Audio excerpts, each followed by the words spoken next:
Hello and welcome back to my channel Anurag law classes. हम पढ़ रहे हैं KMBN 302 इनोवेशन एंड एंटरप्रेन्योरशिप और आज हम कवर करेंगे यूनिट 5 के सारे टॉपिक्स। तो फर्स्ट टॉपिक आता है launching a new venture, step involved in launching a business. इसमें फर्स्ट पॉइंट आता है आइडिया जनरेशन एंड वैलिडेशन। तो सबसे पहला स्टेप होता है कि एक वाइबल बिजनेस आइडिया को जनरेट करना और वैलिडेट करना उसे मार्केट रिसर्च के थ्रू। ये इंश्योर करता है कि प्रोडक्ट और सर्विस के लिए डिमांड अवेलेबल है मार्केट के अंदर। सेकंड पॉइंट आता है बिजनेस प्लानिंग। तो इसमें डेवलप किया जाता है एक डिटेल्ड बिजनेस प्लान। इसमें market analysis, financial projections, operation plan, strategies आती हैं जो कि अट्रैक्ट करती हैं इन्वेस्टर्स को और सिक्योर करती हैं फंडिंग को। थर्ड आता है लीगल स्ट्रक्चर एंड रजिस्ट्रेशन। तो इसमें चूज़ करना होता है एक अप्रोप्रिएट लीगल स्ट्रक्चर। वो सोल प्रोप्राइटर हो सकता है, पार्टनरशिप हो सकता है, लिमिटेड लाइबिलिटी कंपनी हो सकता है या कॉरपोरेशन हो सकता है। जब हम बिज़नेस को रजिस्टर कर लेते हैं रेलिवेंट अथॉरिटी से तो ये हमें मदद करता है लाइसेंस और परमिट ऑब्टेन करने में। फोर्थ पॉइंट आता है सिक्योरिंग फाइनेंसिंग। तो इसमें हम आइडेंटिफाई करते हैं कि हम अपने फंडिंग सोर्सेज क्या क्या होंगे। वो पर्सनल सेविंग्स हो सकता है, लोन हो सकता है, एंजल इन्वेस्टर हो सकता है, वेंचर कैपिटल हो सकता है या क्राउड फंडिंग हो सकता है जो कि इनिशियल ऑपरेशन को सपोर्ट करता है। फिफ्थ पॉइंट आता है प्रोडक्ट डेवलपमेंट। इसमें फाइनलाइज करते हैं प्रोडक्ट को और सर्विस की ऑफरिंग्स को। इसमें प्रोडक्ट डिज़ाइन आता है, प्रोडक्ट डेवलपमेंट आता है, टेस्टिंग आता है, रिफाइनिंग आता है जिससे कि हम मार्केट की डिमांड को मीट कर सकें। सिक्स्थ पॉइंट आता है marketing and strategy, marketing and sales strategy. तो इसमें हम मार्केटिंग प्लान को डेवलप करते हैं जिससे कि हम बिज़नेस को प्रमोट करते हैं, ब्रांड के लिए अवेयरनेस क्रिएट करते हैं, कस्टमर्स को अट्रैक्ट करते हैं और हम अपने सेल्स चैनल्स के थ्रू यह सब करते हैं और कस्टमर को सपोर्ट सिस्टम प्रोवाइड करते हैं। सेवेंथ आता है लॉन्च एंड ऑपरेशंस। तो इसमें ऑफिशियली लॉन्चिंग करी जाती है बिज़नेस की और फोकस किया जाता है डे टू डे ऑपरेशन पे। इसमें इंश्योर किया जाता है प्रोडक्ट डिलीवरी, कस्टमर सर्विस और मैनेज किया जाता है इनिशियल ग्रोथ को और एडजस्ट किया जाता है स्ट्रेटजी को जैसे ज़रूरत होती है। नेक्स्ट हमारा टॉपिक आता है various form of business ownership. इसमें फर्स्ट पॉइंट आता है सोल प्रोप्राइटरशिप। तो ये एक बिज़नेस होते हैं जो कि ओन्ड और ऑपरेट करे जाते हैं एक सिंगल इंडिविजुअल द्वारा। ये सबसे सिंपलेस्ट फॉर्म ऑफ ओनरशिप होता है।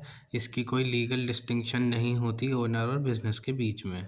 सेकंड पॉइंट आता है पार्टनरशिप। इसमें बिज़नेस ओन किया जाता है दो से ज़्यादा इंडिविजुअल द्वारा जो कि प्रॉफिट, लॉस और रिस्पॉन्सिबिलिटी को शेयर करते हैं। ये जनरल और लिमिटेड हो सकता है और ये पार्टनर्स की लाइबिलिटी के ऊपर आधारित होता है।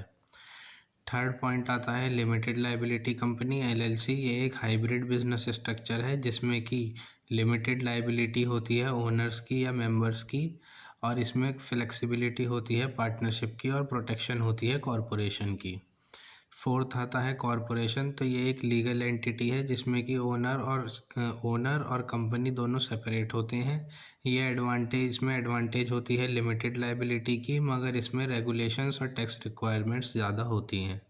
फिफ्थ आती है कॉरपोरेट कोऑप। तो ये एक बिज़नेस होता है ओन्ड और ऑपरेट किया जाता है एक ग्रुप ऑफ इंडिविजुअल द्वारा एक उनके म्यूचुअल बेनिफिट के लिए। ये फोकस करती है कि उन्हें गुड्स और सर्विस प्रोवाइड करी जाए मेंबर्स को एक कंपेटिटिव रेट्स पर। सिक्स्थ आता है जॉइंट वेंचर। तो ये पार्टनरशिप होती है दो या दो से ज़्यादा बिजनेसेस और एंटिटीज़ के बीच में। ये एक स्पेसिफिक प्रोजेक्ट या बिजनेस एक्टिविटी के लिए होती है। इसमें रिसोर्स को शेयर किया जाता है, रिस्क को शेयर किया जाता है और प्रॉफिट को शेयर किया जाता है।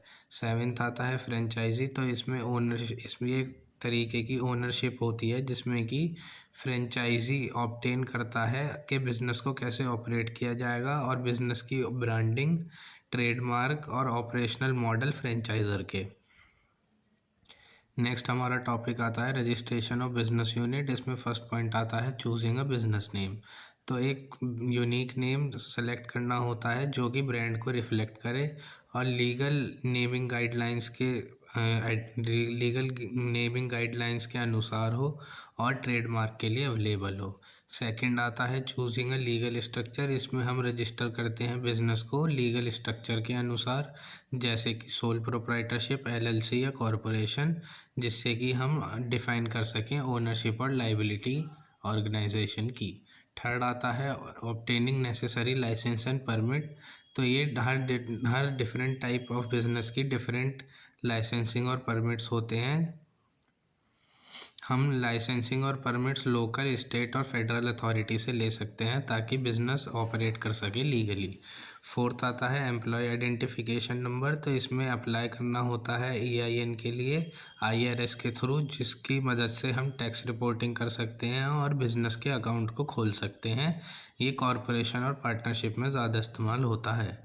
फिफ्थ आता है रजिस्टरिंग फॉर टैक्सेस। तो रजिस्टर करना होता है टैक्स अथॉरिटीज़ के लिए, सेल्स टैक्स के लिए, एम्प्लॉय विथ होल्डिंग्स के लिए या फिर दूसरे जो टैक्स होते हैं उन सब के लिए, और ये बिजनेस की लोकेशन और स्ट्रक्चर के ऊपर होता है। सिक्स्थ आता है ट्रेडमार्क एंड कॉपीराइट प्रोटेक्शन। इसमें सिक्योर करे जाते हैं ट्रेडमार्क एक बिजनेस के लिए, बिजनेस का नेम और लोगो इसमें सिक्योर करा जाता है, और कॉपीराइट सिक्योर करे जाते हैं बिजनेस के क्रिएटिव वर्क्स के लिए, ताकि उनकी इंटेलेक्चुअल प्रॉपर्टी को प्रोटेक्ट किया जा सके। सेवेंथ पॉइंट आता है opening a business bank account. तो इसमें सेटअप किया जाता है एक सेपरेट बिजनेस अकाउंट ताकि मैनेज किया जा सके फाइनेंसेस को, और पर्सनल ट्रांजैक्शन और बिजनेस ट्रांजैक्शन को अलग अलग रखा जाए। नेक्स्ट हमारा टॉपिक आता है स्टार्टअप टू गोइंग IPO। इसमें फर्स्ट पॉइंट आता है इनिशियल बिजनेस सेटअप। तो इसमें फोकस किया जाता है प्रोडक्ट को बिल्ड करने में, जनरेट करने में रेवेन्यू को, और इसमें हम एक सॉलिड कस्टमर बेस को एस्टेब्लिश करते हैं। सेकंड आता है स्केलिंग द बिजनेस। तो इसमें हम जब बिजनेस कॉन्सेप्ट बना लेते हैं तो फिर हम अपने ऑपरेशंस को स्केल करते हैं और डिमांड को मीट करते हैं, और इसमें हम अपने मार्केटिंग एफर्ट्स को एक्सपेंड करते हैं और सेल्स को इंक्रीज़ करते हैं। थर्ड आता है सीकिंग इन्वेस्टमेंट। तो इसमें हम कैपिटल को रेज़ करते हैं वेंचर कैपिटल के थ्रू, प्राइवेट इक्विटी के थ्रू, या फिर कोई फंडिंग रिसोर्सेज होते हैं उनके थ्रू, और एक्सपेंड करते हैं बिजनेस को और प्रिपेयर करते हैं पोटेंशियल IPO के लिए। फोर्थ आता है एस्टेब्लिशिंग फाइनेंशियल सिस्टम। तो इसमें हम रोबस्ट फाइनेंशियल सिस्टम लाते हैं, इसमें ट्रैक करते हैं रेवेन्यू को, एक्सपेंसेस को, टैक्सेस को और रेगुलेटरी कंप्लायंस को पब्लिक लिस्टिंग के लिए। फिफ्थ आता है गोइंग पब्लिक IPO। तो जब कंपनी एक सर्टेन साइज़ पे पहुंच जाती है और स्टेबिलिटी पे पहुंच जाती है, तब वो ऑप्ट करती है पब्लिक के लिए, अपने शेयर्स को ऑफरिंग में बदलती है, और ये पब्लिक IPO के थ्रू इन्हें ख़रीद सकते हैं और एक सिग्निफिकेंट कैपिटल कंपनी रेज करती है और एक्सपेंड कर सकती है फर्दर। सिक्स्थ आता है पोस्ट IPO स्ट्रेटेजी। तो इसमें मैनेज करनी होती है ट्रांजिशन को, कि आप पब्लिकली ट्रेडेड कंपनी हो चुके हैं, इसमें आपको मीटिंग करनी होती है, SEC रिपोर्टिंग करनी होती है, और इसमें मैनेज करने होते हैं शेयर होल्डर के रिलेशन, और नेविगेट करना होता है मार्केट प्रेशर्स के अंदर।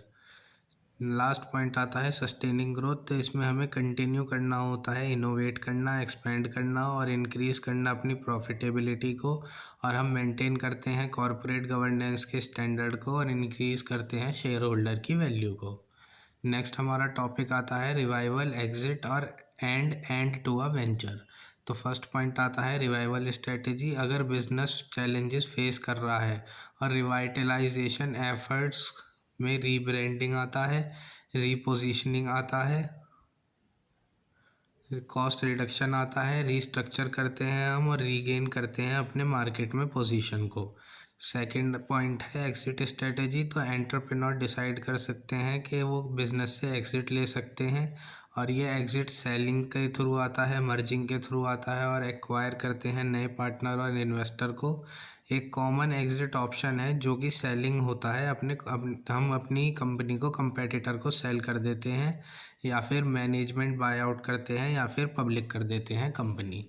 थर्ड पॉइंट है लिक्विडेशन। अगर बिजनेस वायबल नहीं है तो लिक्विडेशन जो है वो फाइनल स्टेप होता है, जहाँ पे कि सारे एसेट को सोल्ड ऑफ किया जाता है क्रेडिटर्स को पे करने के लिए, और कंपनी फॉर्मली क्लोज्ड हो जाती है।